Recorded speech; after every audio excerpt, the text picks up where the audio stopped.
So good afternoon, viewers. Once again, back with you.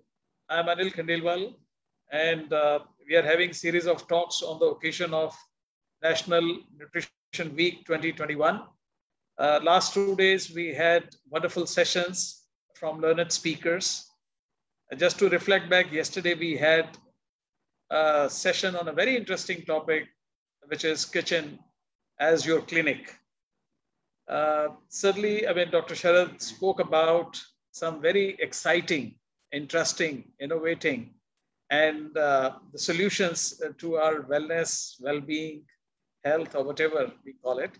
And he spoke about some Navaratnas, which we all have at our home, which addresses many kinds of health issues, both preventive as well as some chronic ailments if someone is, God forbid, suffering. So it was a wonderful session yesterday. So continuing this effort, this series, we have a very learned speaker today, Dr. Viraj Nimbalkar.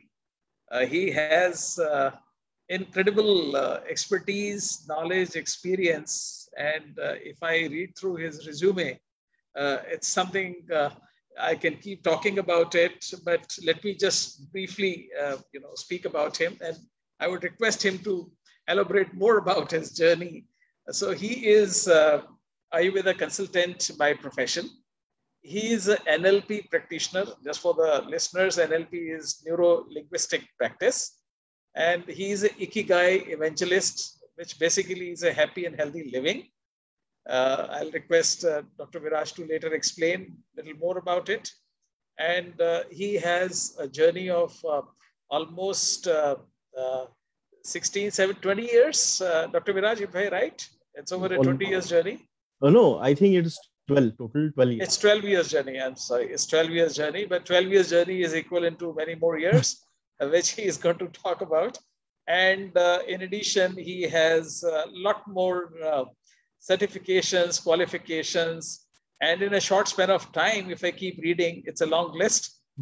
Besides, he's a Bachelor of Ayurvedic Medicine and Surgery.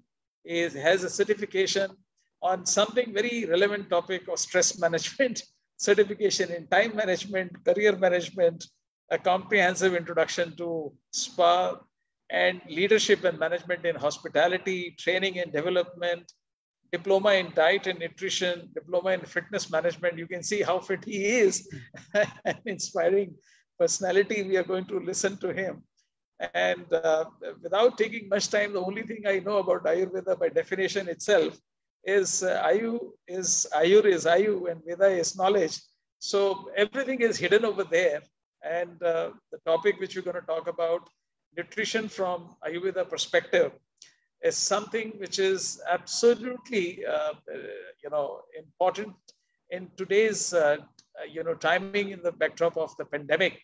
And probably we need to, while all that is going to be discussed, but more important is going to be practicing this in real life and moving away from so-called medicine or chemicals to move away with the mother nature, which is most powerful and has given us enormous gifts. So without taking much time, I'll hand over the discussion to Dr. Viraj to share, his words of wisdom on nutrition from Ayurveda perspective. Over to you, Dr. Viraj. Thank you so much, Mr. Khandelwal, and welcome all the viewers. Yesterday, we saw Dr. Sharad, respected Dr. Sharad, and the day before we saw Dr. M.C. Mishra. And it's an honor to be in the same line of respected Dr. Mishra and Dr. Sharad. So today, the topic we are going to see is nutrition from Ayurveda perspective. Mr. Khandelwal, are you there? I'm very much there. Yes. Okay. I didn't see your. I thought. No, purposely because when it is live, so one can see a full screen over there of your presentation. Yeah.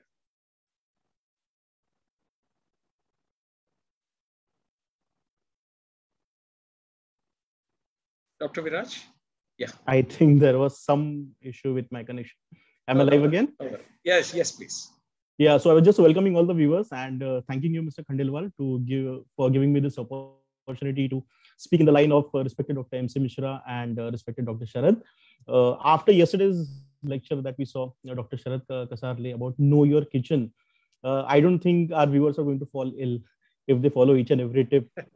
And Yes. I was just thinking, what more can I add? Because Dr. Mishra has very well taken us through the journey of how Ayurveda is important for preventive as a preventive measure, and especially during this pandemic, as you mentioned. And Dr. Kasarle took us through the journey of how we can begin preventing our health from the kitchen perspective. So I was just thinking what more I can add, and I've just made some points through a PPT. Before that, I just wanted to add something. Yesterday, you spoke about late Mr. Siddharth Shukla. We saw the news, and you also spoke about your friend Mr. Ranjan Das, late Mr. Ranjan Das, SAP, youngest CEO of SAP India. Yeah. And that took me back to the memory lane. I remember, Mr. Khandelwal, it was, I think, October 2009, and WhatsApp didn't exist then. Mm-hmm. But I had got an email regarding this. Being a doctor, we used to exchange emails when it came to health. And I had received this email where they had mentioned that the corporate India has woken up suddenly. Like corporate India is shocked because Ranjan Das, as we knew, he was an avid runner.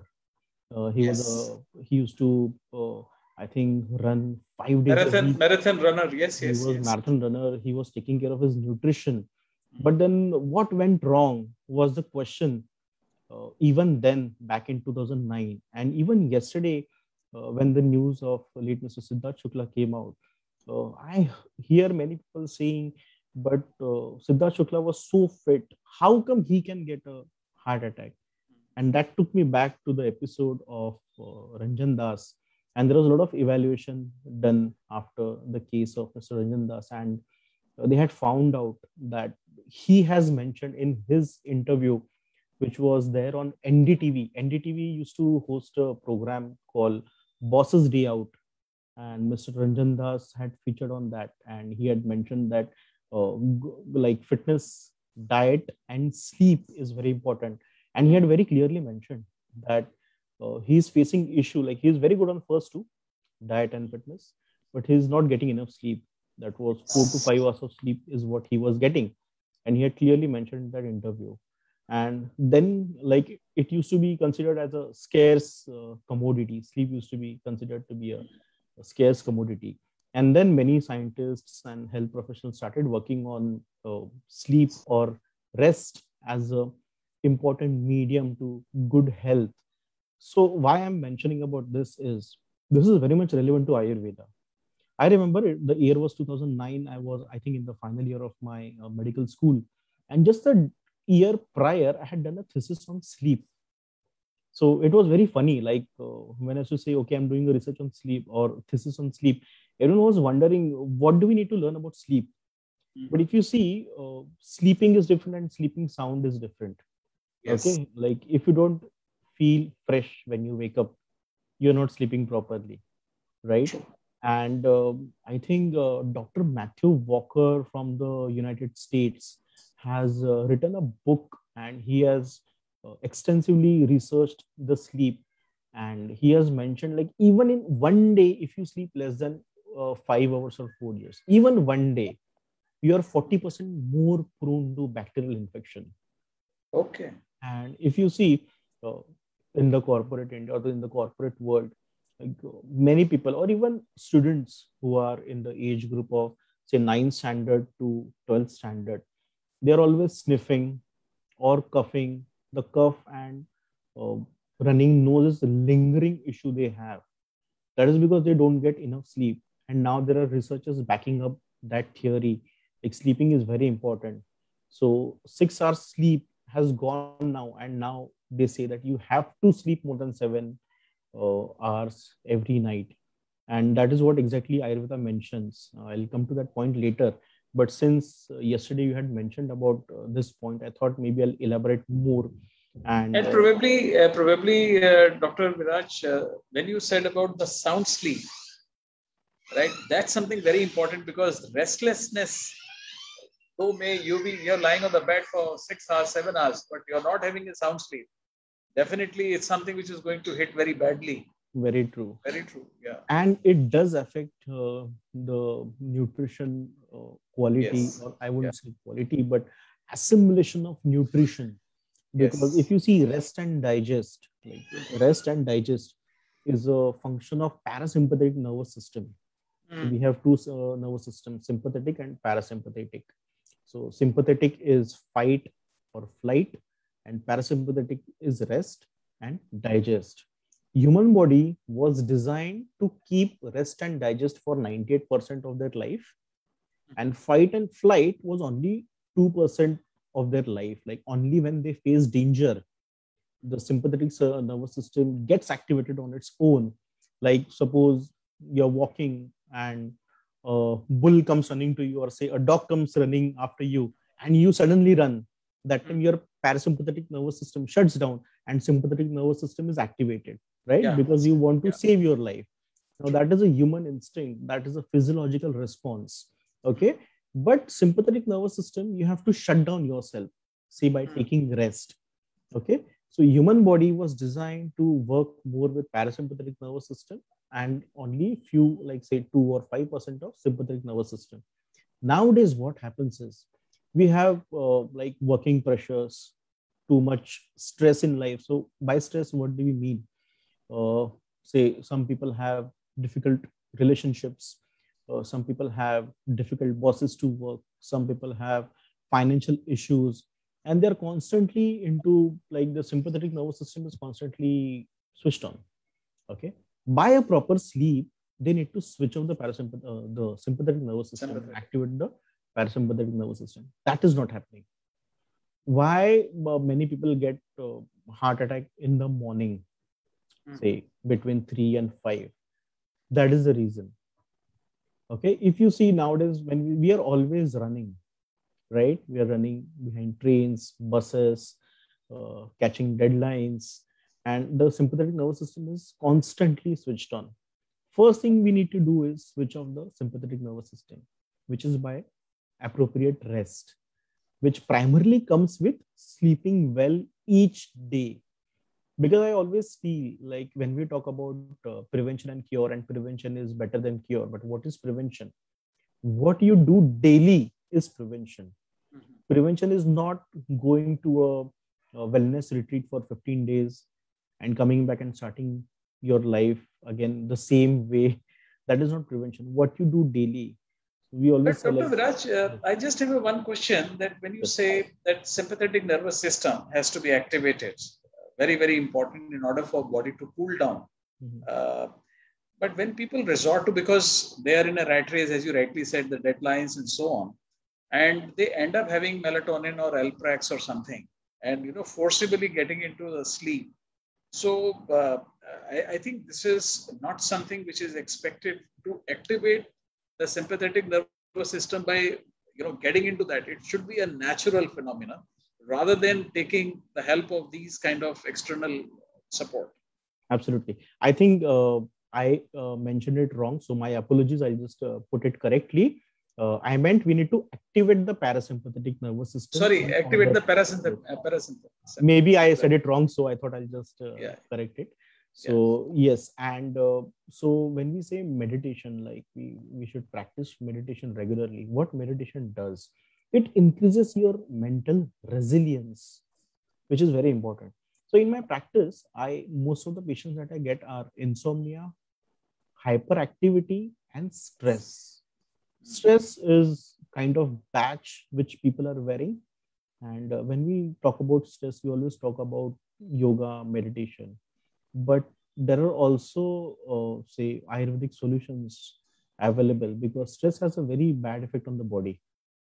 And as we mentioned, we need to activate the parasympathetic nervous system in order to enhance the digestion. By digestion, I mean absorption and assimilation of nutrients. That's why sleep is very important. And we are rarely told to sleep well.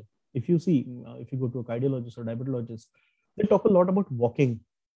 Okay, eat fresh food, fresh vegetables, fresh fruits, but rarely they talk about sleeping, which has now obviously started.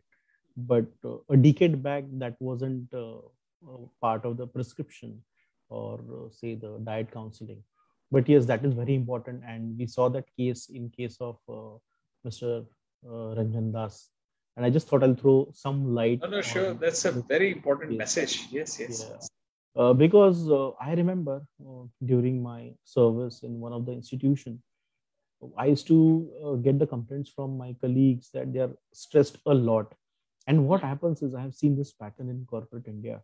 Like people start working at 9 o'clock in the morning, and they work hard till 2 o'clock, and then they have lunch at 2 o'clock, which is again not very appropriate because lunch should be finished before 12:30 or 1 p.m.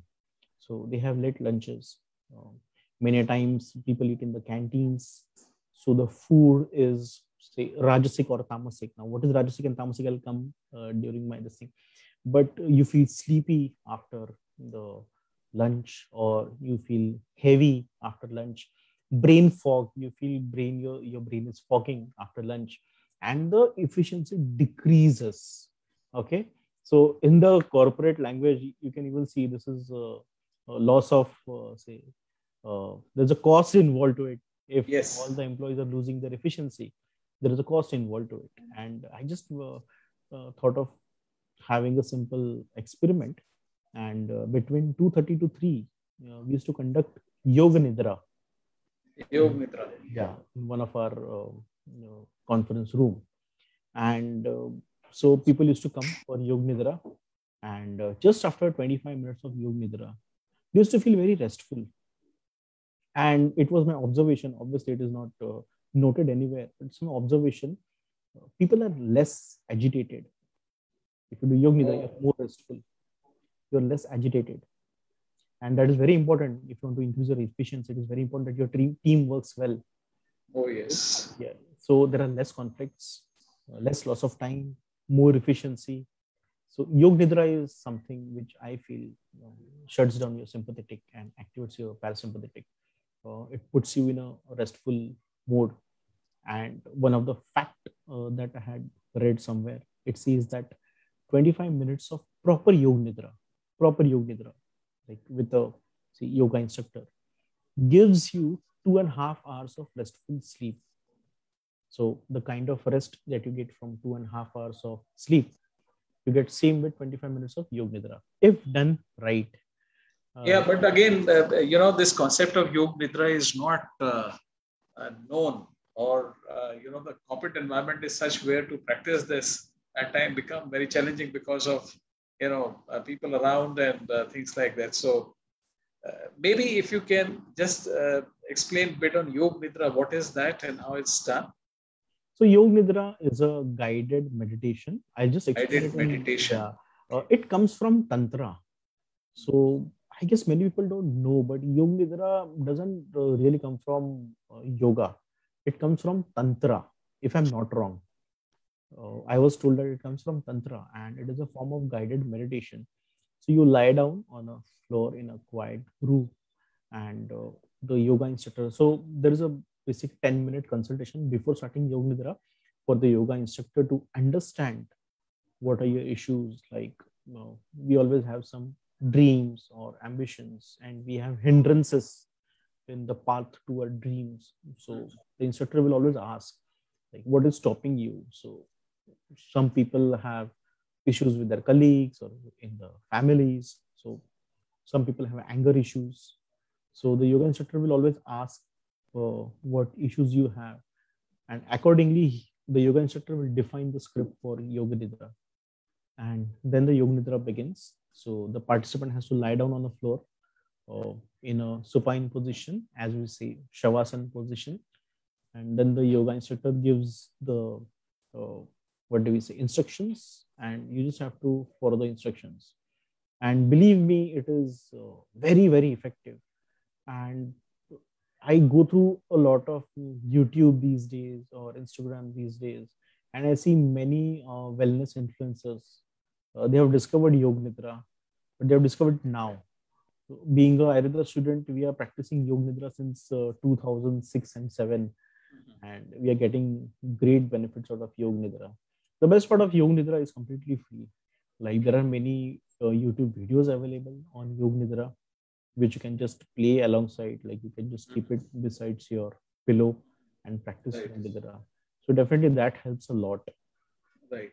So that was one aspect I thought I'll talk about. No, it's very relevant and very important. Yes. So to begin our topic, nutrition from Ayurveda perspective, Mr. Khandelwal, I would need to share my screen. I If you have, allow. you have the permission. Yeah, you can do that. Yes. So I'll just share my screen, sir. Yes, please.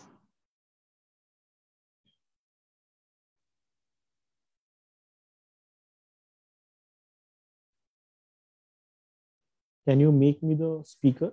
Can you pin me? Yeah, you are there already. You Okay. can. Yeah.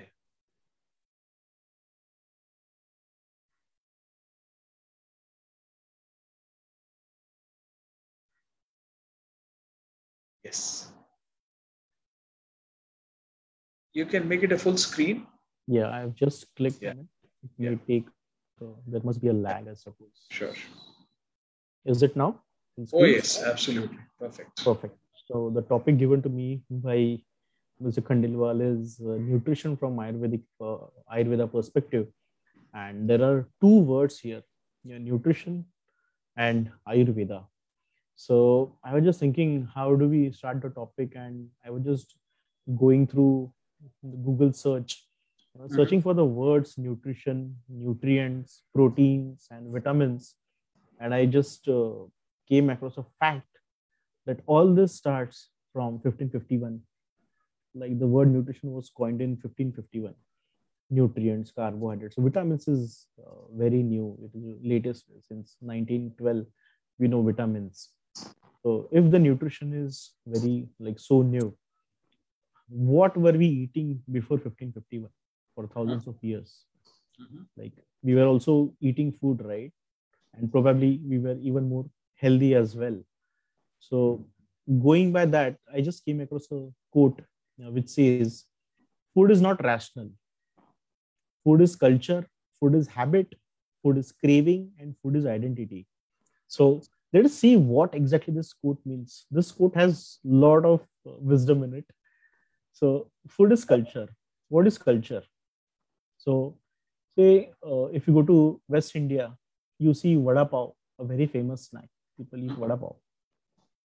Rajma chawal, mostly in North India, Delhi. You also see dosa. It is very much relevant in South India. You see momos in Northeast. Okay. People have been having, people from these regions have been having these foods and living a healthy life before we knew what nutrients it has, before we knew how much carbohydrate it has, how much proteins it has, what vitamins it has. So the food that we used to eat was largely influenced by the cultures of that particular region. What is habit and craving? Okay, very important factor.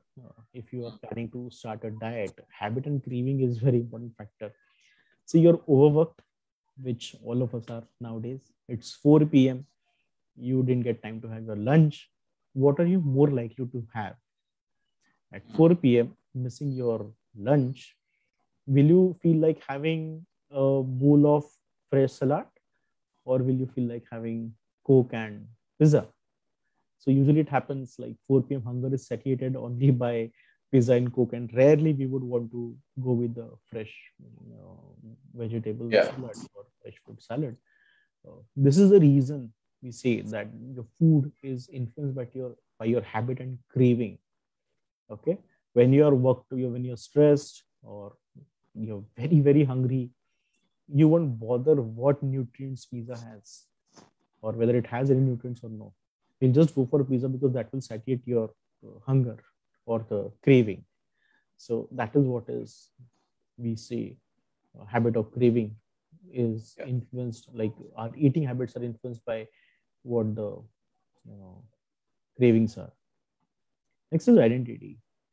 In India, we see a lot of communities, some eat pork, and in some communities, we don't eat pork.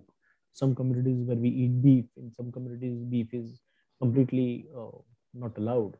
In some communities, even the garlic is not allowed.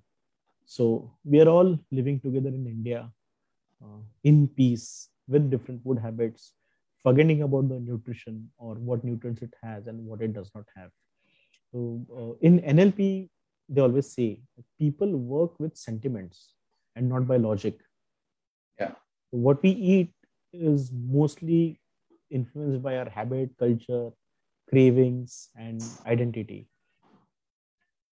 So again, coming back to the topic of what was the eating habits or rules of eating or traditional eating habits before 1551, since the advent of human beings on earth, we get the answers from Ayurveda. Okay. So Ayurveda, known source of Ayurveda is 3500 BC, but it was existing long before that. And if we see what Ayurveda is, as Mr. Kandival, you mentioned, Ayurveda is knowledge of life. But it is much more, and I want to put it in a different perspective. I'm sure we have people from the corporate India watching this webinar. I just thought I'll explain you in that terms. So when a baby is born, okay, if you don't come with a handbook, like every phone or laptop or any appliances comes with a handbook, a baby does not come with a handbook. So what is a handbook? So Ayurveda is the handbook. And I suppose, I think yesterday we were talking about the purpose of life. I think Dr. Sharad or someone was mentioning about the purpose of life, and how nowadays we are like obsessed by finding purpose and living. And if you don't have purpose, you feel, okay, my life is lost. But Ayurveda generically gives you a purpose of life, and I'll just take you through what it is. So in Ayurveda gives vision, mission, objectives, and policies to every human being. Just like every company comes up with vision, mission, objectives, and policies, like there can't be a company existing without vision, without mission, without objectives and policies. Similarly, even Ayurveda has its own vision, mission, objectives, and policies to every human being. What is vision? Vision is dharma, artha, kama, moksha. So, as we were discussing just before the video began, every human being has to follow dharma. So dharma is righteousness. Dharma is not religion. Yeah. I want to reiterate, dharma is righteousness, or we say the moral duties that we abide by. Artha is prosperity or wealth. We all are working each day to earn money. Third comes kama, which is love or pleasure. We know the human being is a social animal, and you cannot live without love or without relationships. And moksha is liberation. So say post 60 or 70, all the people in that age seek for a good farewell after living the entire life. So Ayurveda gives a good vision for each human being. And to achieve this vision, Ayurveda mentions that the mission is long, healthy, and disease-free life. If you want to achieve dharma, artha, kama, and moksha, you need to have a long, healthy, and disease-free life. You cannot be diseased or unhealthy. You'll never achieve dharma, artha, kama, and moksha. So long, healthy, and disease-free life is very important, and this is where Ayurveda comes into picture. So Ayurveda and the objectives also, Ayurveda also mentions age-wise health goals. So till 16 years, your health goals are different, and how to monitor those are different. From 16 to 25 is different, 25 to 40, 45 to 60, and 60 plus the health goals are very different. So that's why 60 plus, if you see, geriatrics is a new field that is coming up, which deals with health of 60 plus or senior citizens. I remember Dr. Sharad was mentioning about Alzheimer's yesterday, and he gave a very important fact that 65% of Alzheimer patients, they pass away not because of Alzheimer's, but because of fall, because they're always bending and walking. So that geriatric healthcare is also mentioned in Ayurveda. So And the policy is very important. Do's and don'ts. Every company has policies for their employees. Similarly, Ayurveda mentions do's and don'ts. So call it Ayurveda lifestyle management, as I call it, for easy understanding. We always see like Ayurveda has a subhashit, which a verse I would like to recite. Hita hitam sukham dukkham ayusasya hita hitam. So it is what is right and what is wrong, what is beneficial and what is harmful for life is mentioned in Ayurveda. And if you know this, everything is taken care of, right? You have a rule book of how to live and you can live a healthy life. So Ayurveda also mentions about dinacharya. Dinacharya, what is dinacharya? Yeah. How a day should be. So what time you should wake up. So we hear that early to bed, early to rise. But why should we rise early? Now we know that growth hormone is in a good level. But Ayurveda has written it long back, say 3,500 years back, that you have to wake up in Brahma Murta, Yeah. as they say. So Brahma Murta is roughly 90 minutes before sunrise. And if you wake up at Brahma Murta, the detoxification of body happens very well. So as we say, it naturally it happens, and your thinking capacity is very high in Brahma Murta. However, it is very difficult nowadays because of the advent of electrical lighting. We tend to stay awake at night, so waking up early is very difficult. But I see a lot of people who still follow, like they sleep before 11 p.m., say around at 10:30 p.m., and wake up at 5 p.m. And the day for those people are very productive than the people who wake up late. So Very true. Very true. that is, I follow the discipline. I wake up yeah. at between 3:30 and 4 every morning, Mm-hmm. irrespective it is holiday or weekend or whatever. And it gives enormous pleasure because that start of the day, 3-4 hours are very, very productive. Very true. Whether it is meditation, yoga, walk, exercise, or whatever. And there are many theories which support these. Like there are school of thoughts. There is a book called 5 a.m. Club. Then there was a social group on social media where you wake up at 4 a.m. and you post a picture. So you are into a peer pressure and you tend to wake up early. So now it is catching up. Like people know the importance of waking up early and they are doing it, which is good. And even if you see, people talk about defying the age or anti-aging. So as you mentioned, if you wake up early, you will delay your aging, which is nowadays very important. Very true. Yeah. So Ayurveda has mentioned all those things long back, and that is what I call Ayurveda lifestyle management. And how these simple techniques help you deal with chronic diseases, I'll also come to that in the later part of my presentation. So just to move ahead, applied Ayurveda. So when I talk about Ayurveda, many people say me, okay, doctor, just tell us what needs to be done, what to do. So I always say applied Ayurveda is we call three stamba, which is ahar, nidra, and brahmacharya. Okay, if you manage these three things, you can stay in good health. And all the dinacharya or rutucharya. Rutucharya is in what season, what lifestyle we should follow is rutucharya. And in India, we have 6 seasons. So that rutucharya is also given in Ayurveda. But currently, we'll just focus on dinacharya to keep it very simple for our viewers. So ahar, nidra, brahmacharya, all we have to do is manage these three things to begin with. And the way we started our topic was about Mr. Ranjan Das, and as I mentioned, I had done my thesis in Nidra. So this is how important Nidra is. 33% of our well-being is about comes from our sleep.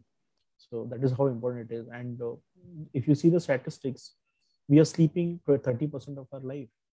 And if you're sleeping 30% of our life, we need to do it very well, right? Because that is what the impact it has on our health. What is Ahar Nidra Brahmacharya? It is diet, it is sleep, and management of sexual energy.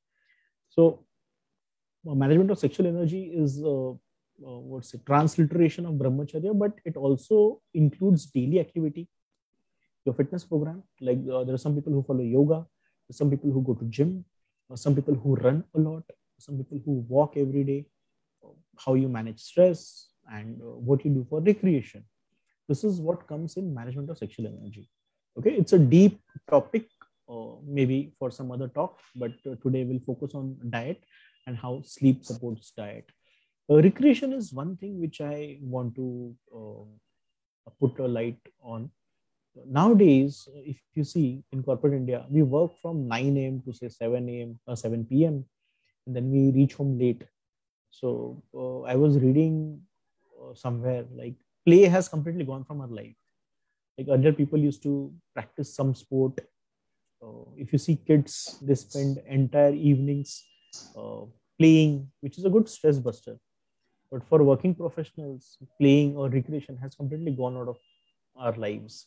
So only recreation that we have nowadays is Netflix or social media, but that doesn't make our body move.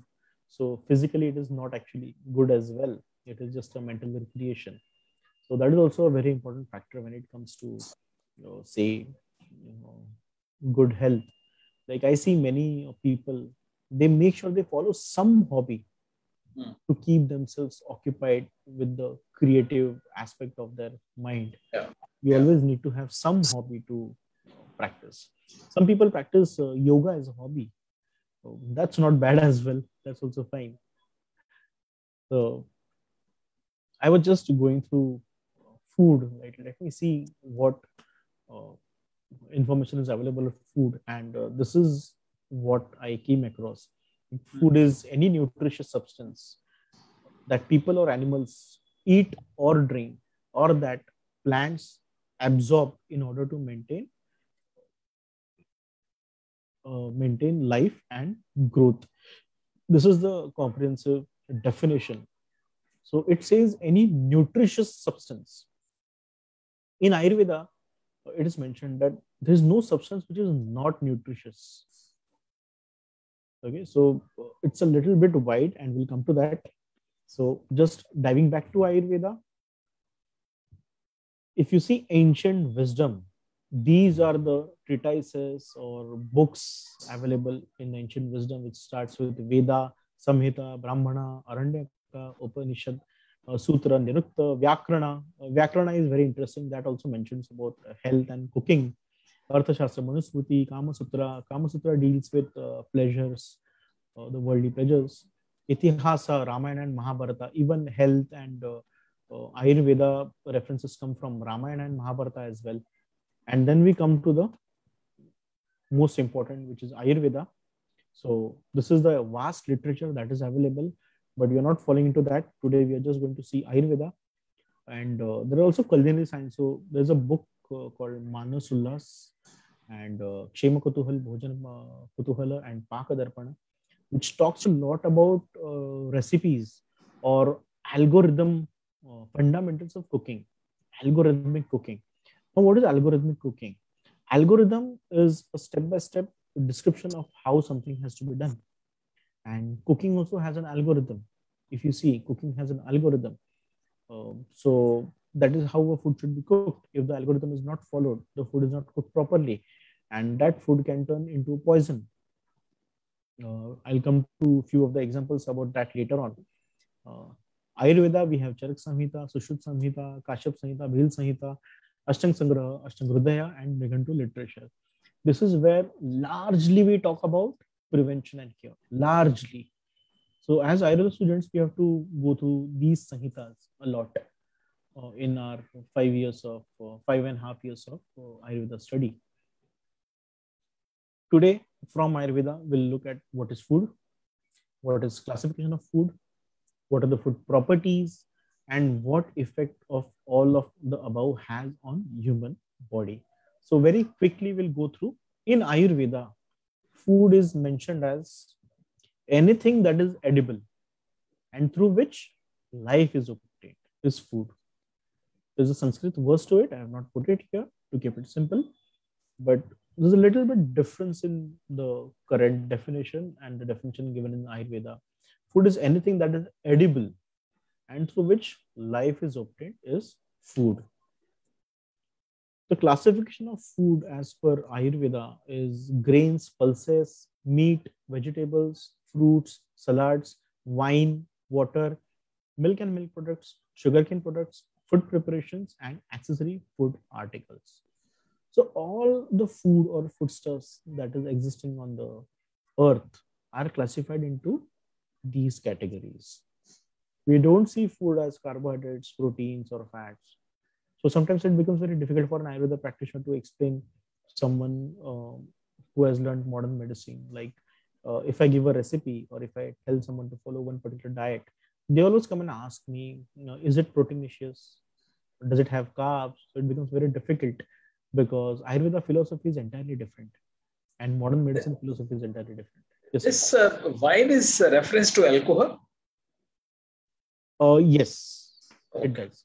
But that was like alcoholic preparation in Ayurveda is very different. And that was used for many treatments as well. Okay. So whenever I take a talk on Ayurveda, one of the FAQs, frequently asked questions, is always, sir, is wine mentioned in Ayurveda? Is it good for health?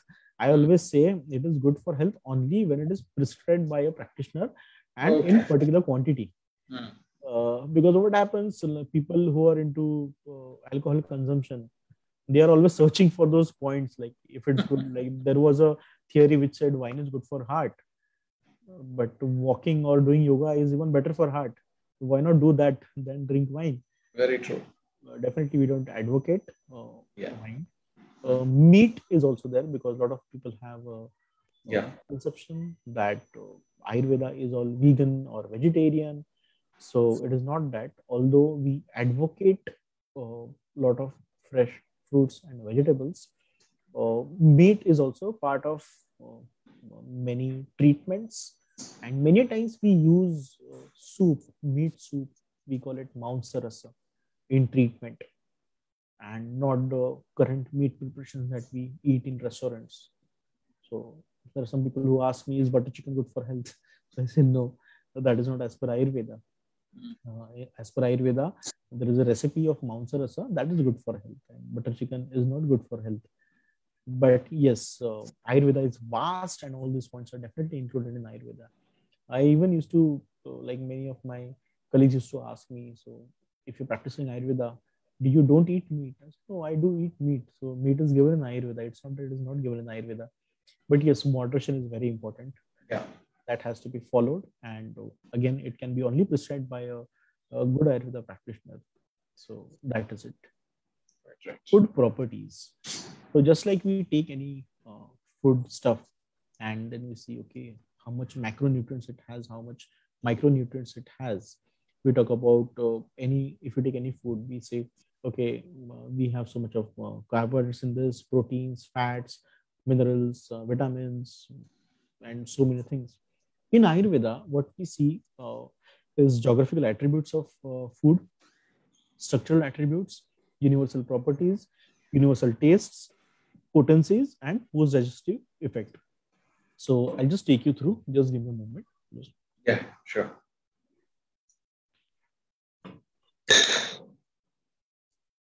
So what are geographical attributes of food? Nowadays, we always see everyone advocates eat local. Very important, right? Yeah. So even if you want to say eat like have antioxidants, you don't need blueberries. Okay, you can also get it from your local farm. So geographical attributes of food are very important. Okay, so there are total 20 universal properties which are there in every foodstuffs. So obviously, the few of them are there in each foodstuffs. There are 6 universal tastes. Okay, we call it rasa. Now, by taste, I don't mean the exact taste of something, but taste in Ayurveda will correlate to the chemical messenger or the chemical signals that the taste gives.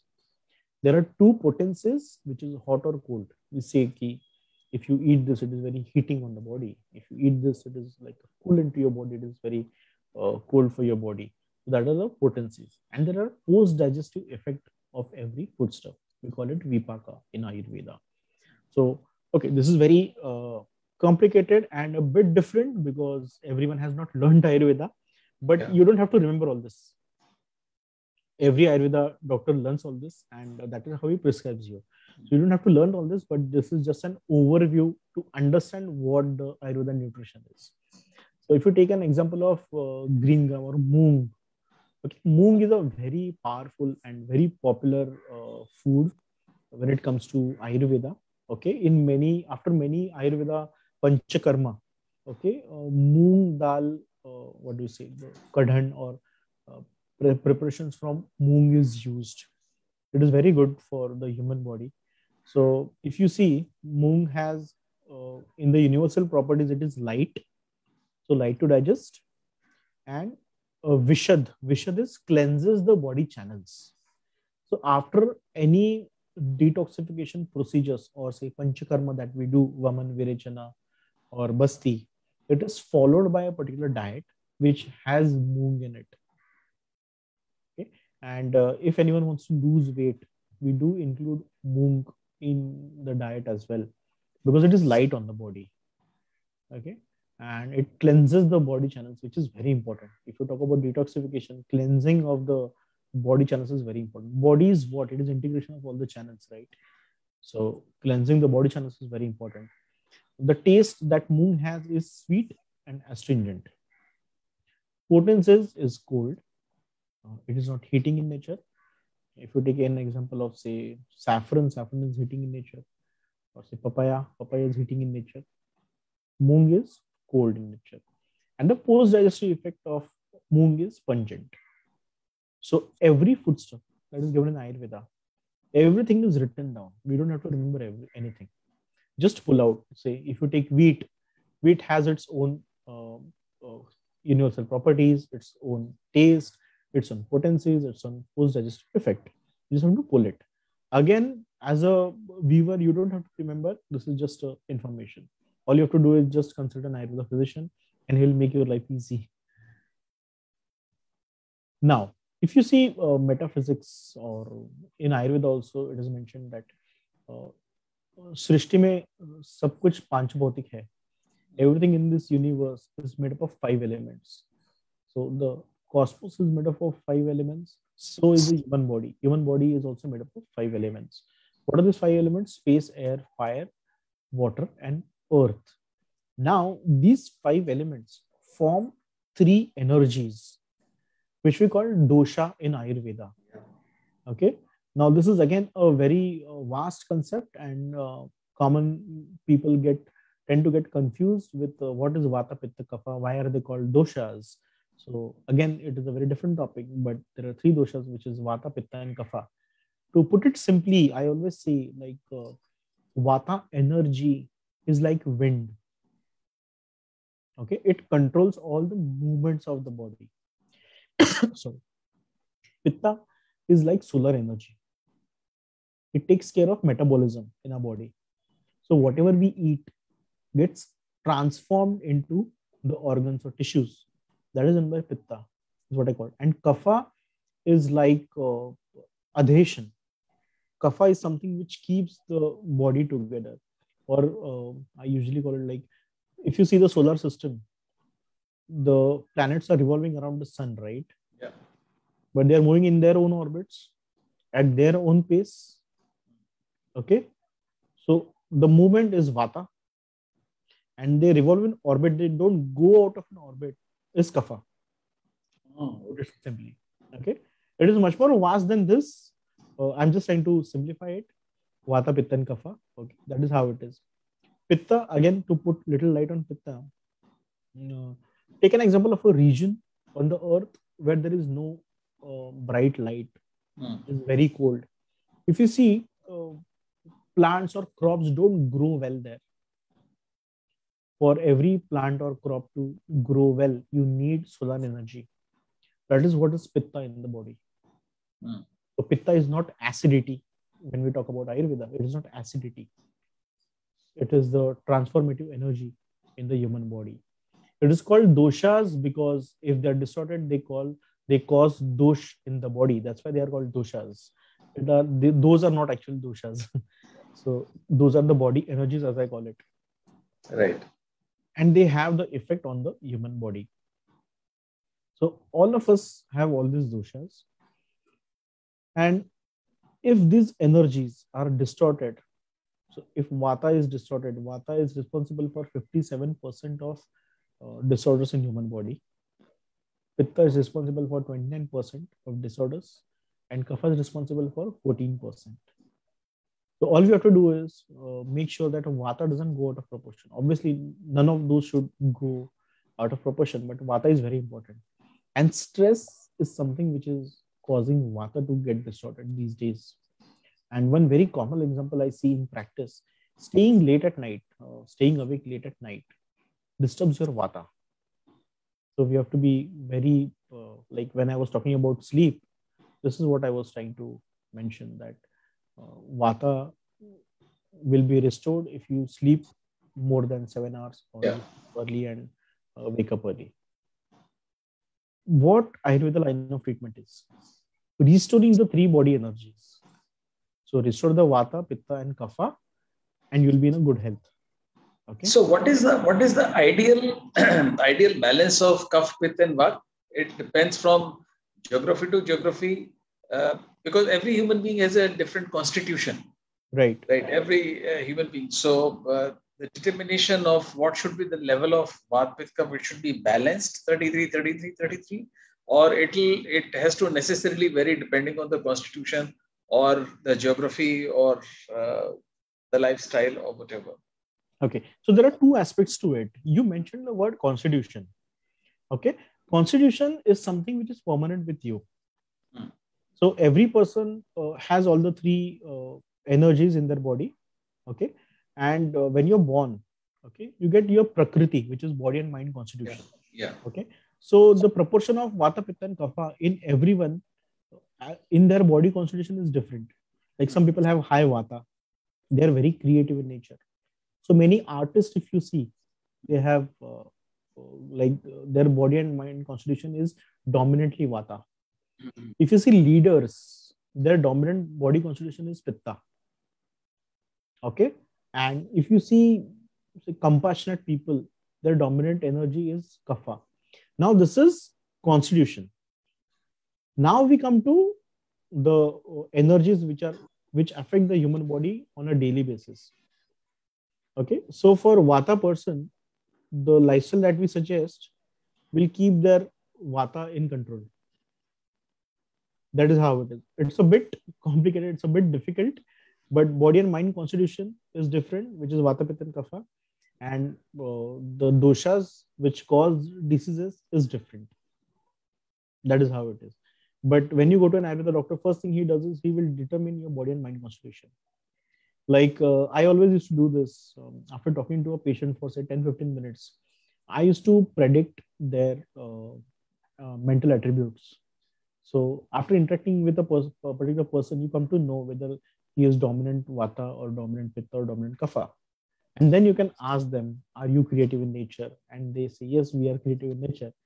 Or are you ambitious? Pitta people are very ambitious. They have good leadership skills. Strategic thinking is very good. So they say yes. So you can, the Ayurveda doctor who has learned Ayurveda can easily predict what are the mental attributes. And the body and mind constitution will also determine what kind of profession is suitable for you. So if you're a Vata person, any creative profession is suitable for you. If you're a Pitta person, something where strategic thinking is required or perfection is required, Pitta dominant people are good with that job. But Dr. Viraj, when we are born, right, at that point of time, these Kapha, Pitta, and Vata, they are at the most ideal stage, and it changes over a period of time. So in the body constitution, they are not in ideal stage. So if you see, so your body and mind constitution is formed during birth. Like say after your birth, that is formed. That doesn't change. Okay. Your daily lifestyle, so your food, your physical activity, and your sleep, those also create body energies. So if you're a Vata person, you're more likely to get arthritis. So you should not exercise heavy. If you're a Vata person, you should not exercise heavy. Okay. If you see Vata person, he's very like even if he puts weight, first of all, a Vata dominant person doesn't put on weight much. But if he puts on weight, he can lose weight very easily. Kapha person cannot lose weight easily. So many people come and ask me, sir, is eating 2 times in a day good for you? Is that diet good for me? Or is eating 6 times in a day good for me? So I always go with their this thing first, their body and mind constitution. Because a kapha person can deal with eating 2 times a day. Vata person will feel hungry at different times of the day. He has to eat 6 times in a day. So many people fail in their diet because they don't select right diet. This is one common question which people ask me: what is a good diet? Actually, there's no such thing like good diet. It is an appropriate diet, which is very important. So, what is appropriate diet for you may not be an appropriate diet for me. There was an old adage which said, "One man's medicine is other man's poison." Yeah. Similarly, if a diet is good for me, it may not be good for you. So that's why we always suggest always go to an expert and then get diet. Nowadays, what happened? Many youngsters, they see something on YouTube and start following. So they are not wrong. Whatever they learn, they practice.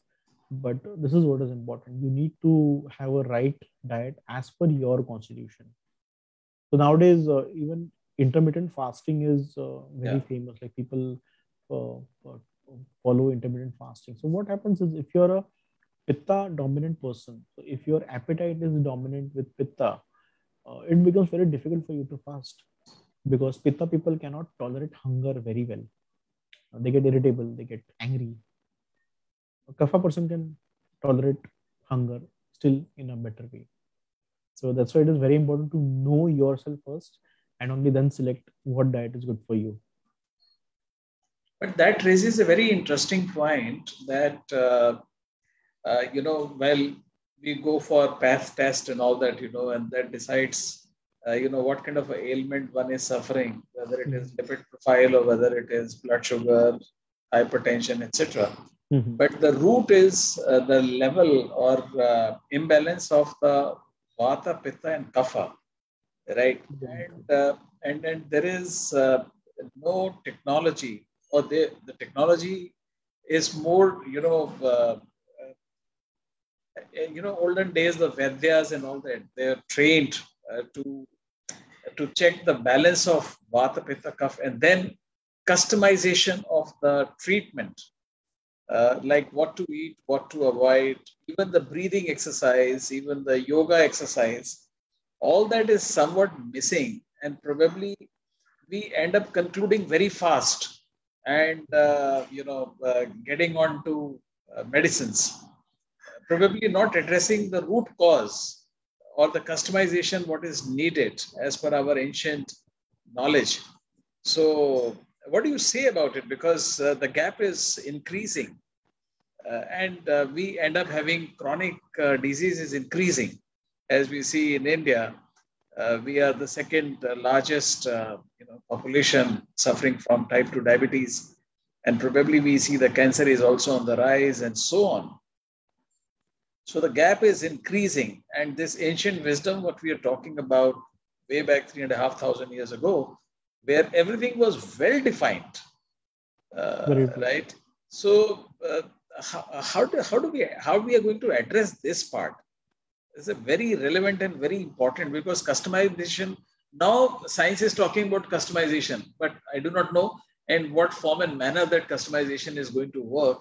Is it going to be, again the medicines, or is going to be, knowing very well that what is something one got to avoid, one got to have. Even I understand that even the smell also plays a role. Yes. So over to you, Amit, because I thought to just bring that perspective. Yeah. So I'll answer both of your questions. Yeah. Number one, yes, I hope and I'm very sure that modern technology, modern medicine, or modern science will do a very good job with the customization, provided like that work can be easy if they refer to Ayurveda, because work is already done. Okay. What we see these days is research. What is research? We are researching everything, right? Yeah. So in Ayurveda, everything is available. If you refer to that, obviously modern medicine or the modern science or biotechnology will come up with good solutions. So to your question, like the answer to your question, I hope they do the customization very well, and we come up with easier solutions for people to implement in their lives. And when you mentioned about body constitution and the kind of diagnostic tests that Ayurveda has, so in Ayurveda, I'll share one very interesting case that I came across. So a businessman in Mumbai city, he was some 47 years of age, and having sinusitis issue for say 15, 16 years, for a very long time. And he had come to me for his sinus issue. And what we do is we spend extensive time in taking history, because we need to understand where the problem began. Okay. And in his case, I didn't give him any medicine. I just suggested him one lifestyle change. And within 2 weeks, he started seeing difference. So all I suggested him, like he had the habit of eating the dahi chawal at night, curd rice at night since his childhood. Some people, they can acclimatize with new habits. Some people, they get problems from those habits. Okay. So he used to have dahi chawal every night after coming home and sleep in air condition. All I suggested him was to stop that practice and replace dahi chawal with something else. And within 14 days, he was okay without any medicine. So a problem of sinusitis, which he was facing for last 15 years, was completely gone. Now here I didn't need any diagnostic tool. I didn't need any medicine. I didn't need any surgical intervention. So what was it? He was kapha dominant person. His body and mind constitution was kapha dominant. And the practice of dahi chawal at night aggravates your kapha. That is what was causing sinusitis. And how much ever medicines he was taking, he was not getting cured. Very true. Just by stopping curd rice at night, he was completely okay. So according to you, the predictability of the disease, as the age is catching on, the environment we live in, the food what we consume, the lifestyle we live, right? So predictability of the disease in Ayurveda, I'm sure there must be now, in terms of the tools of the technology, right, are very much there in place, but somehow these are not visible. We end up going for, tons of blood tests and then MRI or CT and blah, blah. But the predictability of the real problem is somewhat missing. And as you said, that dahi chawal raat ko band kar diya and everything started reversing. So this is something which, to my knowledge, I mean, I have spent my time in the pharma industry, but that's not something being talked about. And just adding to that, which surprises me even today, when we go back to the history, that in 800 BCE, when the pyramids were built in Egypt, which is somewhere 38-story or 40-story building kind of a height, and people, there were no, cranes or something, and 60 tons of slabs, they created, pyramids. So there must be some very powerful knowledge which somewhat is completely missing out. And probably I remember having heard Dr. Shashi Tharoor talking about 1700, year 1700, when Raja Mansingh or someone with a weight of 250 kg. And today we are talk of 6 packs, 7 packs or whatever. But I think they used to hold a 50 kg sword. And so I think the science was quite evolved when it came to having a very strong, healthy, sustainable life compared to what we are witnessing today. So this opens up, of course, a lot of questions, debate, discussion. But I thought just to reflect, because when you are talking about Vata, Pitta, Kapha, it's something which is very basic, authentic, and it can reverse both the preventive care part of it and reversal of the onset of any chronic disease. Very true. And the thing is, think for yourself. If you're going to get cured by simple lifestyle modifications, why do you need to go for surgery? Yeah. I remember I also had a patient of mine. He was 72 years of age. He was limping when he came to me, and he had arthritis of his hip joint, and he was suggested surgery. So he came to me and he said, "Doctor, I have ample of time and lots of money, but I don't want to go for surgery. I'm 72. I may not live longer, and I don't want to die on the operation table. So if with Ayurveda you can do anything, please do. So I said, sir, this is a long-lasting, this thing. It's a chronic problem. So I cannot promise you anything. He said, I don't want any promises. He said, I'm anyways limping. I'm not going to go for surgery. Yeah. And do whatever you want. I have a lot of time. I have a lot of money. And a very interesting person. So I said, okay, so we'll start with what best we can do. Let's see. So I just told him to come for treatment for 12 days. And he came 12 days. And after 12 days, he wasn't limping. Now, when I share this, it sounds very it sounds exaggerated. But I've seen so many cases with just 14 to 15 days of treatment. They are completely, they get rid of their illnesses, the problems. So 72 years of age, he was limping when he came to me. And after 14 days, after 12 days, he wasn't limping at all. After an year, he came Very again. interesting. Very interesting. After an year, he came again and he said, doctor, I think my limping will start again because I'm experiencing pain. What shall I do? I said, sir, go for treatment again, 12 days. And 12 days costed him what? 12,000 only. So instead of going for some surgical intervention, yeah. Why not go for simple issues? And what the treatment was, there was a particular oil that needs to be rubbed on that joint, and we give steam to that particular part. It's as simple as that.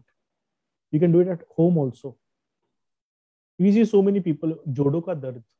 Yeah. Very interesting. So what happens is, in the olden age, when you start experiencing pain, you don't go to the doctor immediately. You go to the doctor when it has aggravated and gone to a replacement level that you need to replace. Yeah. What I'm saying, when you experience slight discomfort, if you refer to or if you meet an Ayurveda doctor, he will suggest you some oil which is easily available and very affordable rate. And if you just apply it every day, you will not get arthritis in your life. Or even if you get... That's exactly the preventive care. Exactly. That is what... Before it becomes chronic in nature, if we can just manage it just before, and body has to age. And that's what, in fact, our philosophy is that if we can create a culture of preventive healthcare, right? And that's what Dr. Sharad was talking yesterday about the kitchen as a clinic, right? So every solution is lying in our herbs, our spices, everything. But somehow we are in a rat race and we want to just consume a tablet and want to just get out of the bed and run away. So that's where, and in fact, that's where my question is with, people like Mr. Ranjan Das or Siddharth Shukla, at an early age, passing away, raises a very big question that suddenly one sees that, cardiac arrest, is taking away the life. Probably the need and the necessity and the urgency is we've got to institutionalize these things more aggressively, because otherwise these are completely, they remain hidden and suddenly strike in one's life. Very true. And it's very tragic. Yeah. So one more point I would like to add, since you have taken the topic of customization. So I think Dr. Sharad also mentioned yesterday about detox waters. Yeah. He has extensive study about the detox. Amazing. Yeah. Tulsi pani and mint leaf and whatnot. Yeah. So someone should take lessons from Dr. Sharad rather than reading a magazine, because I remember it was month of March a few years back. And what I used to do is I always read the latest articles or magazines. I see what is trending, because patients come to me with the same questions.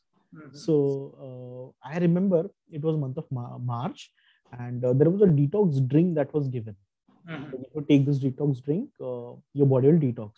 And that detox drink had mint, it had cucumber and few things. And I came to from my Ayurveda perspective, that drink will increase your kapha. And March period of the year in India is kapha predominant. And I got so many complaints of running nose, congestion in the same period. So this is what happens. Why do you need to read a magazine and try something? You should never do that. Yes, I agree. Completely agree. Yes. Yeah. That's very true. In fact, just going a little further, that when you're talking about the customization of treatment, in fact, our ancient system of that, for instance, Havan, every home used to do Havan, and the Google used to be used. And the fumes which come out, they improve our respiratory system.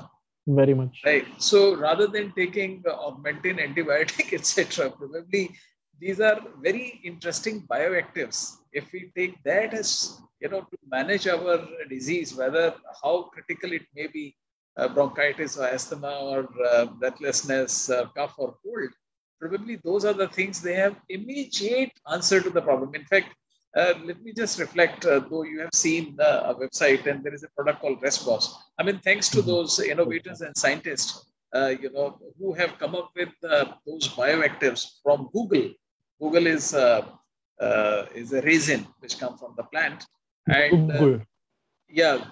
Botanically, it is called Comifera mucul, I suppose. Right. And I have seen hundreds of patients suffering from breathlessness, even during COVID time also. The recovery was within 48 hours. That's what I sort of suggested, that why go for antibiotics, because eventually they will, give you a side effect of loss of appetite, acidity, acid reflux. The mood also changes and so on and so forth. It is, since we are made of 5 elements, you rightly said, Jal, Vayu, Agni, Prithvi, Akash. So what can be treated is only with the mother nature, rather than attempting to take chemicals inside. Sorry, I mean, I thought that just I get passionate about when I hear like this. Yeah. Again, so one more example, just because we are on this topic, one more example I would like to give is, as you mentioned, Ayurveda diagnoses the disease or disorder much before its manifestation. Yeah. Okay. Yeah. So what that is now, because I'm an Ayurveda doctor and I have learned how disease progresses, I know where to arrest it. I'll give you a simple example. Cough and cold is a very common problem. But how does it start? You'll get a sore throat, right? If you have haldi ka doodh, right, when you start having a sore throat, you'll not get cough, you'll not get cold. Avoid milk, avoid dahi, curd. When you get sore throat, you'll not get cough. So you know where to arrest it. What happens is, we don't take care when we have sore throat. Then we get cold, then we get cough. Then we go for a 5-day antibiotic course, antihistaminic course, antacid course. That may upset our GI system. Yeah, very true, very true. And turmeric is a fat soluble and not water soluble. So the bioabsorption is much better. And as you rightly said, yes, it addresses that concern. True. And again, when I was mentioning that I had done thesis on sleep, I had also done thesis on curcuma longa, which is turmeric. Okay. In 2007. Okay. I had studied that extensively, and I'm just in love with that curcuma longa, and I'm really looking forward to try your turmeric. Yeah, in fact, Dr. Viraj, what we did, and thanks to Dr. Sharad Kasarle, in fact, he created a very interesting formulation. He said that rather than adding pepper, he added inulin fiber, because it takes care of the digestive process and the absorption is much better. So, and turmeric has, 200 plus, bioactives. And fortifying curcumin in that, rather than avoiding turmeric, it's turmeric plus curcumin, and then adding inulin fiber, which makes it much interesting. And that's what I now gather, that in the United States, this is becoming, I don't know from where they got it. So inulin fiber is becoming a new trend. Anyway, so not getting into formulation, but you're very right. I mean, at early stage itself, if we can stop these things. And that's why and I'm sure perhaps you will agree, that body has to age. And therefore, if we can bring in these nutrients as part of our dietary system, we can definitely help in arresting the onset of any disease which likely to occur because of whatever many reasons, what Dr. Sharad was saying, the pesticide, the pollution, the pandemic, and so on and so forth. So probably we can sort of avoid the impact of those things, if we incorporate this. Sorry for I think Dr. Sharad also mentioned about why the mortality rate in India due to COVID was less, because in our kitchen we're using turmeric, pepper longum, very true, and so many things. So I completely agree with Dr. Sharad. In fact, I was completely I was I was so deep in thoughts after attending yesterday's lecture by Dr. Sharad. Like it was like he can go hours and hours, and we can just keep listening and taking notes. And it was like diving into a pool of knowledge and coming out with a lot of wisdom after yesterday's lecture. One more point I would like to mention Yeah. here is, as you mentioned that you came up with a formulation about curcuma longa, turmeric espresso. So many people say, "Ki, why do we need to take it from outside? Like, why do we need to purchase some product? We have turmeric at our homes." Yeah.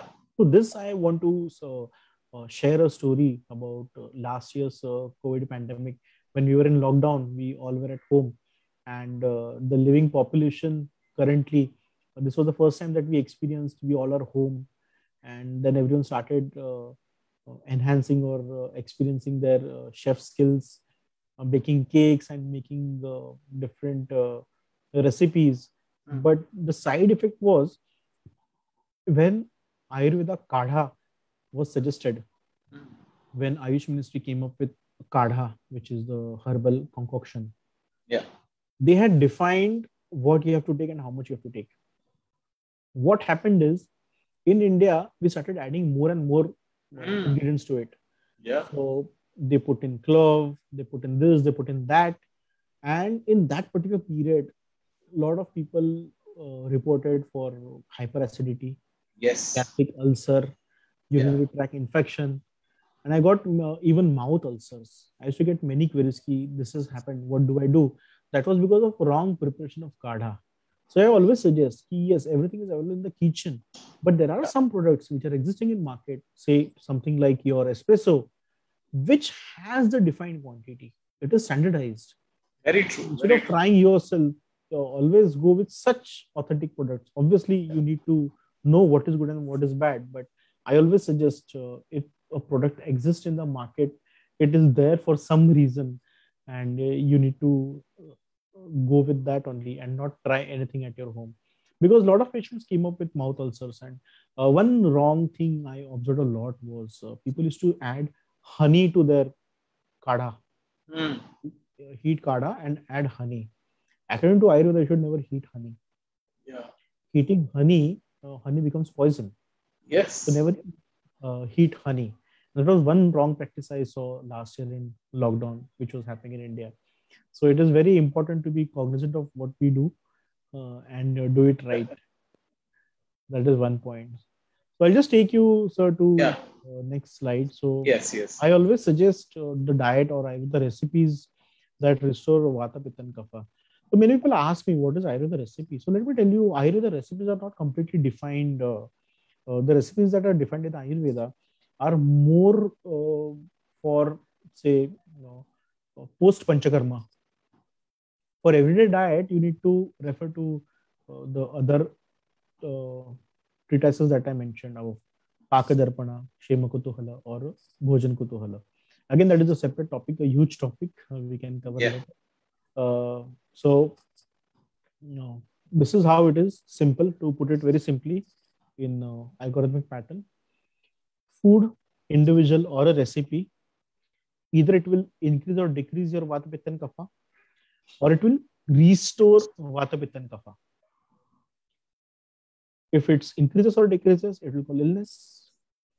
If it restores, it will give to wellness. A very interesting, I think, mention was yesterday or day before yesterday, that nowadays people are into a lot of me, I. So I will always give you illness, and we will always give you wellness. Yes. So that was one topic, that was one mention that was given into yesterday's lecture. Yeah. I will always give you illness, and we will always give you wellness. So always eat food which restore your Vata, Pitta, and Kapha. Our goal is to restore Vata and Kapha. One more concept, and I think tomorrow we are going to get again, we are going to dive into a pool of knowledge about how food affects your mind. Yes. So your gut is your brain. Yes. So I'm sure tomorrow we are going to learn in detail, but I just thought to initiate what Ayurveda says about it. Ayurveda says every diet, like our mood is influenced by the intestine much more than we previously dreamed is the statement from Dr. Peter Holzer, who's a professor of experimental and clinical pharmacology from Medical University of Graz. Okay. Ayurveda, the food is all the foodstuffs are classified into sattvic, rajasic, and tamasic. Okay. So all the foodstuffs that we eat, you and me eat, are either sattvic, rajasic, or tamasic. Okay. Yeah. What we have to focus is we have to focus on sattvic food. Okay. Rajasic food that increases a little bit of aggression in your body. Okay. I won't say that is bad, but not as good as sattvic food. Okay. Many, say, armed forces people or sportsmen, they go for rajasic food, was what we were told. But if you see nowadays, a lot of wrestlers, lot of good athletes, they are going towards sattvic food. Sattvic food, yes. I guess yesterday, Dr. Sharad or who mentioned that Roger Federer or Novak. Dr. MC Mishra talked about Roger Federer.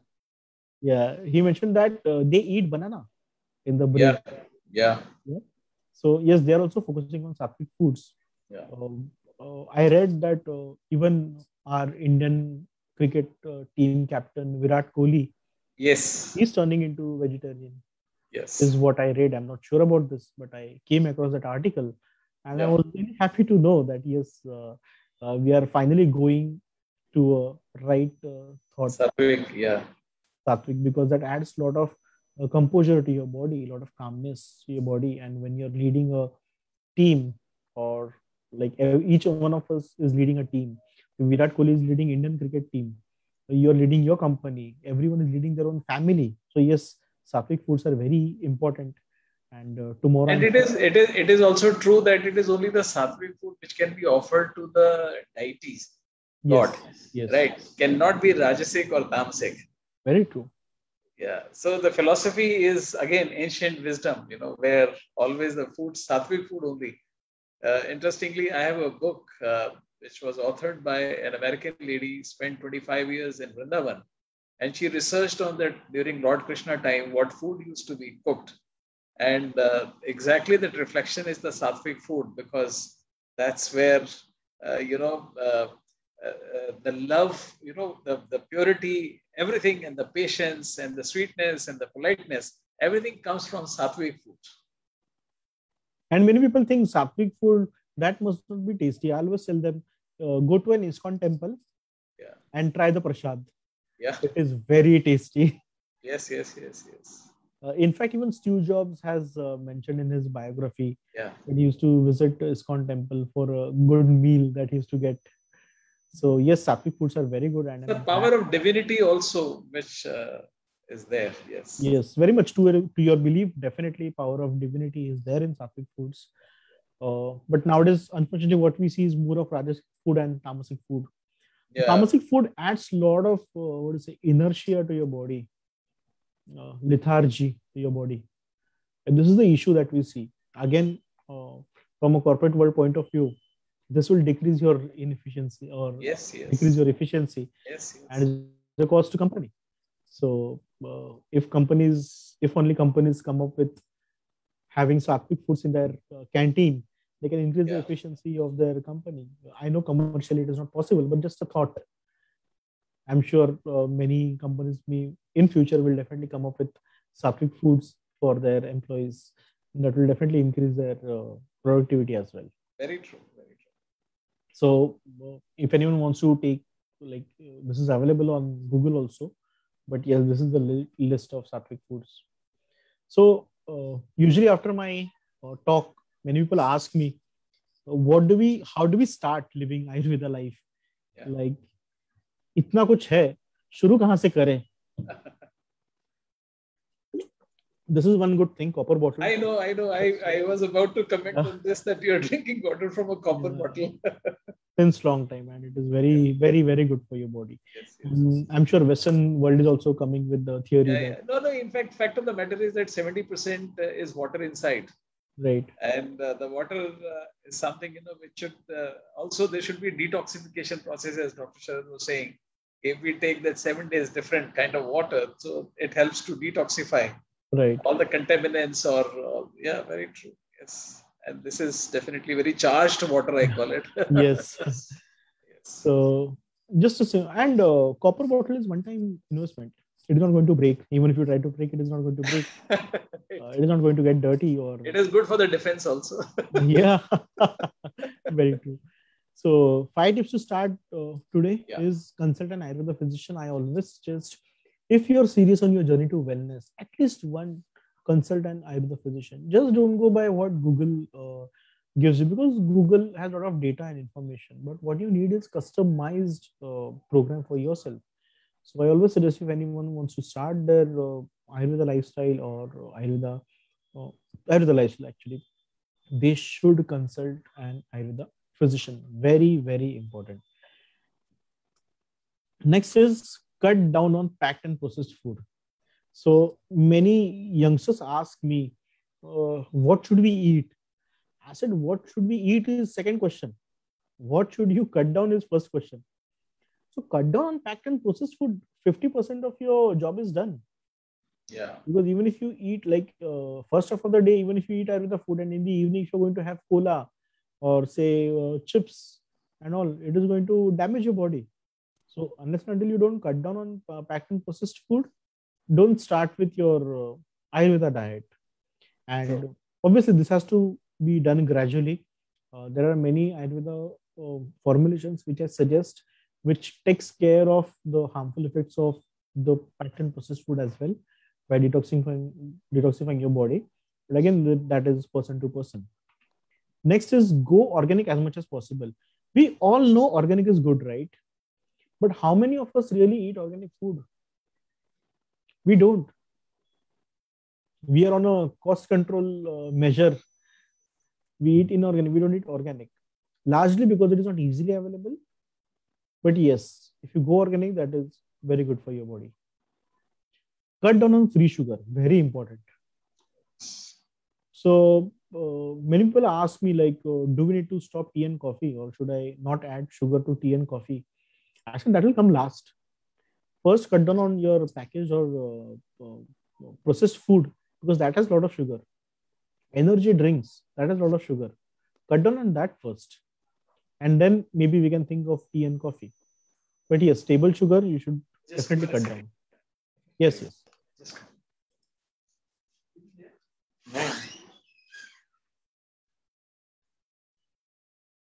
Please carry on, Dr. Viraj.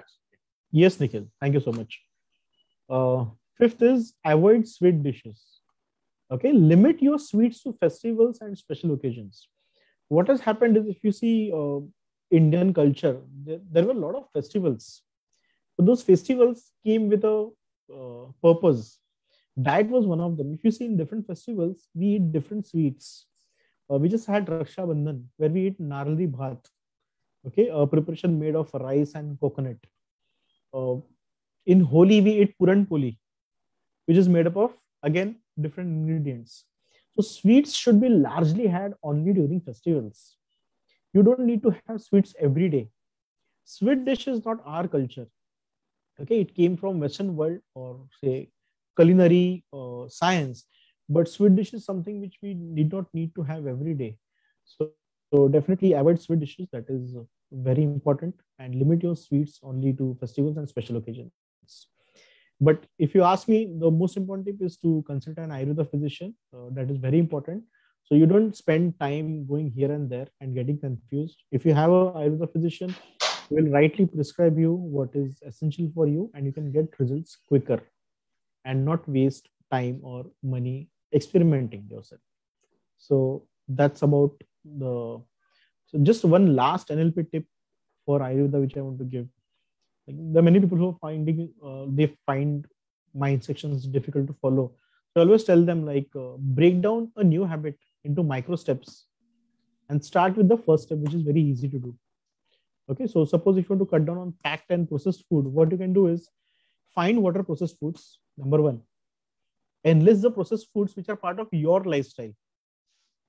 Start cutting down on the one of them, and so on slowly cut down on the processed food.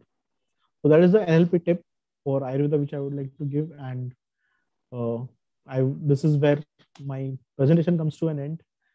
So if there are any questions, Mr. Khandelwal, you may ask me.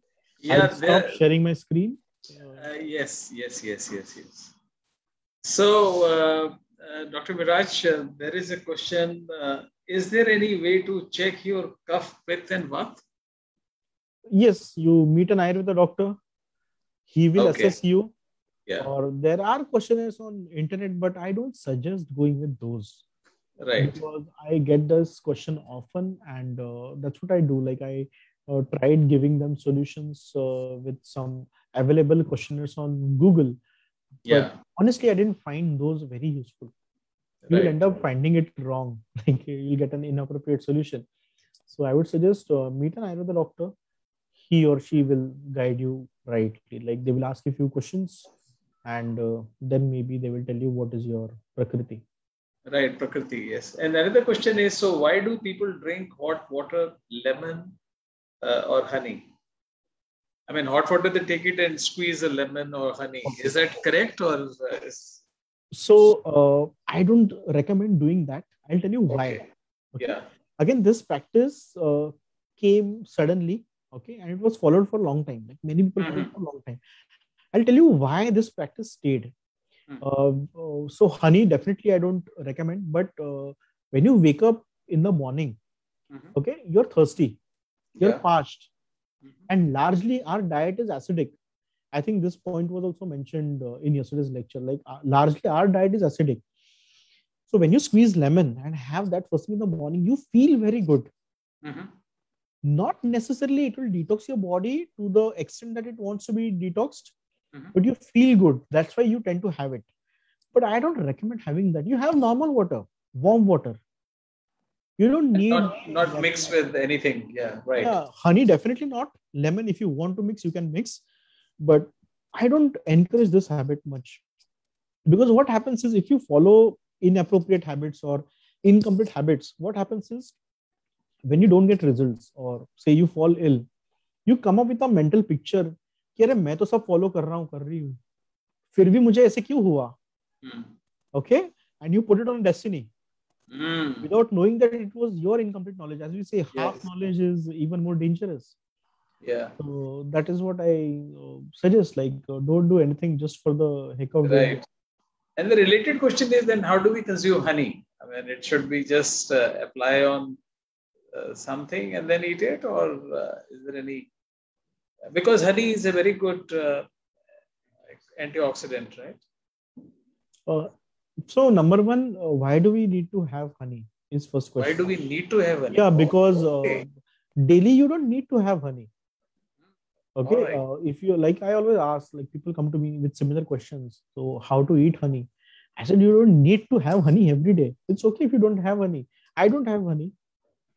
I have honey only when it is formulated with some medication.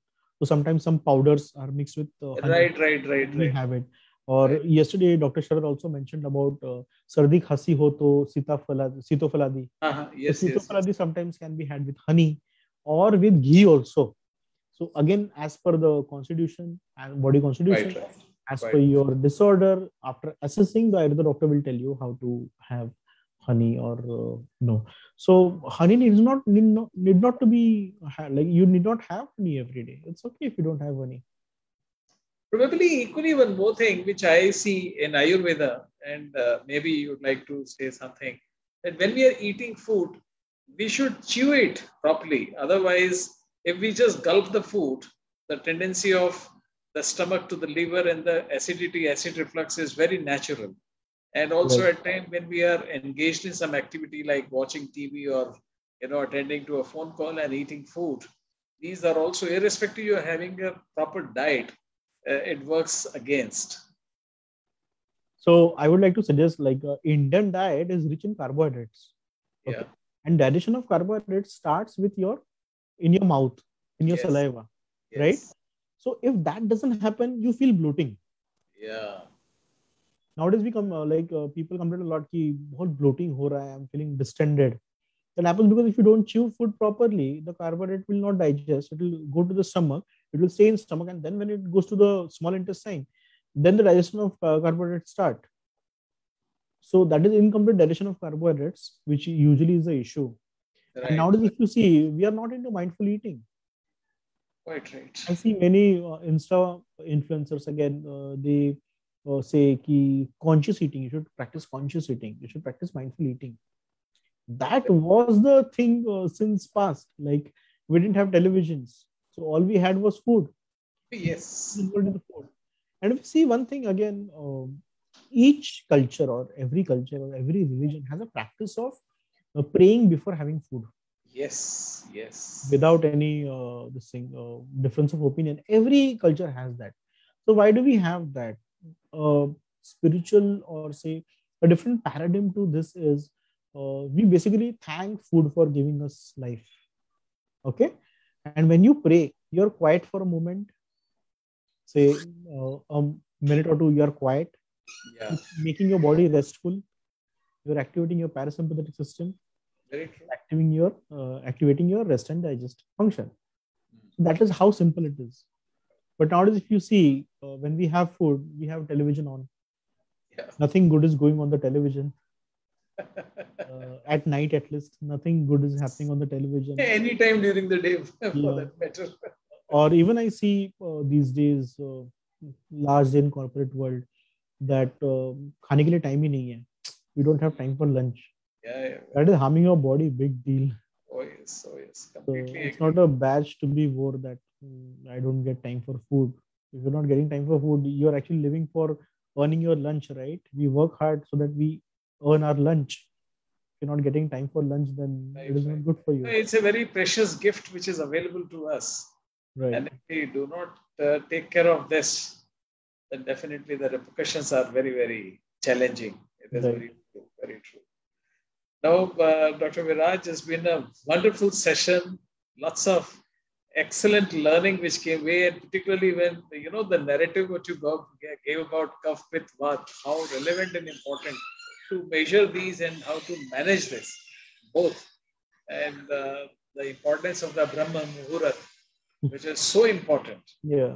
And the sleep is something, that's where good sleep, good food, and good exercise, it can make someone healthy aging, which comes with these practices. Right. Very, very true. Very true.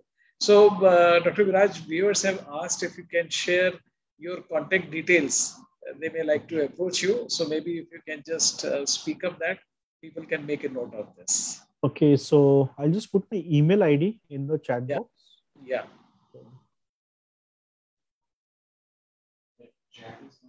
Well, I think since it is Facebook Live, if you can speak up, so people can make a note of it. Okay, so it is Dr. Viraj Nimbalkar at gmail.com. So it's DrVirajNimbalkar at gmail.com. So what I'll do is I'll go to Facebook later and I'll put it in the comment. So yeah, that'll be good. Yeah, so people can have a look at that. So, Dr. Viraj, no words to express my hearty thanks to you. It was really a wonderful session. And this journey is not going to stop here. I'm going to invite you on many more sessions. And because this is just a very macro, and there are a lot of detailing which needs to be there, depending on, the different kind of lifestyle, the disease profile, and so on. So, I'm sure we will have more good time to listen to you. So once again, I just hope I stayed to your expectations. No, definitely. Because after Dr. MC Mishra and Dr. Sharad, I was so overwhelmed. No. I think this is a very important dimension what you touched today on this Kapha Pitta. That's real ancient wisdom because, now we call Kapha Pitta Vata as a heart rate variability, the new word which we use by seeing the heartbeat in a period of 5 to 7 minutes. Whereas in the olden days, the Vaidyas used to just hold the hand and with 3 fingers used to see the, the beating of the heart. And then based on the sensitivity, the balance of Kapha Pitta Vata deciding and then treating on a customized basis. No, it's been a really lovely time. And I'm from a finance background, but I'm trying to pick up as much. But it is very, very fascinating to hear you. very, very fascinating. Thank you Thank you so so much. much. My Thank you pleasure. so much. Thank you. Thank you. Have a good evening.